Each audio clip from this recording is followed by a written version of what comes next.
What does the dismissive avoidant experience during no contact? And by definition, no contact in this context means absolutely no communication with their ex, as well as no access to their social media or any form of looking into their life. Let's also keep in mind that this is a pattern I am describing. This is not going to be a one size fits all.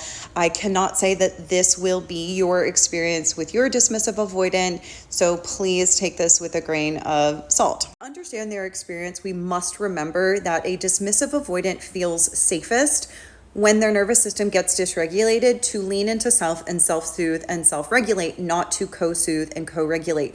They will do just about anything to create mental, physical, and emotional distance from their ex because they are trying to suppress and repress and not feel. And so that will look like the 3Ds: deactivation, downregulation, and sometimes disassociation. So when a breakup first occurs and official no contact goes into play, I have often found that dismissive avoidants feel some kind of relief. They may feel almost a quick high because all of their fears of vulnerability and being trapped and smothered. And by the way, if you're an AP, I am not saying you were trapping them or smothering them. This is their perception. But those fears have disappeared. They've gotten the space that they, quote, wanted. And so sometimes they will feel some initial relief. And then before they subconsciously allow any of the negative emotions to come up, they will deactivate. I will also say sometimes they seem to deactivate without going into a relief period, but typically you will find that a DA first enters in no contact a season of essentially feeling like this was probably the right decision, or not reflecting on it at all and doing everything they can to stay numb and compartmentalize.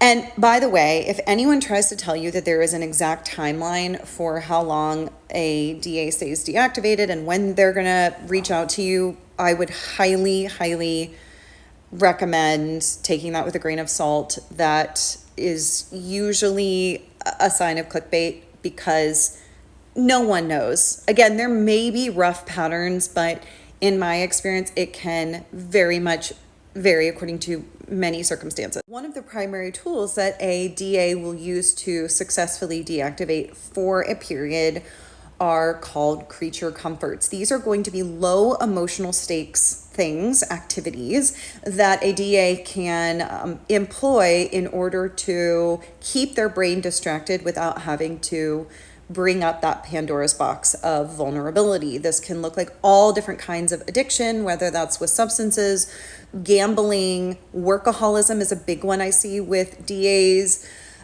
gaming, anything that distracts but isn't emotionally deep. And this can last for weeks, this can last for months, it may even last for years.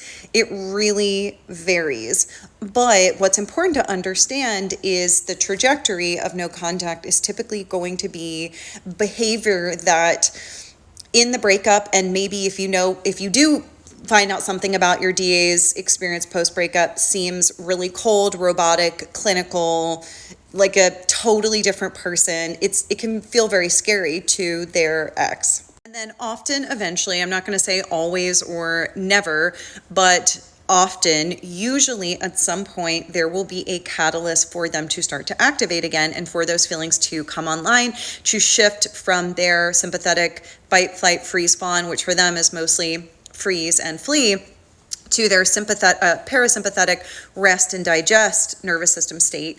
And this is where they may start to feel some negative emotion, which is usually where they're going to come to me. I rarely have a call with a DA fresh out of a breakup. It's usually after their deactivation period, and it can feel really scary and surprising for them to have these emotions come up when they thought they were either footloose and fancy free, or they were just, again, completely shut down.